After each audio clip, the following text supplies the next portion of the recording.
அப்படியே படையா அந்த மூட்டையை தூக்கிக்க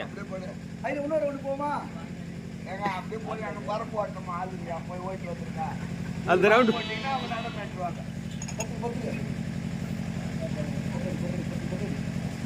பட்டடி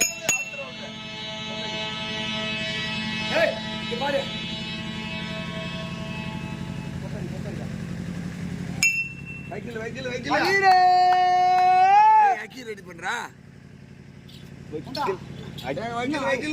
எங்க ஓடிட்டு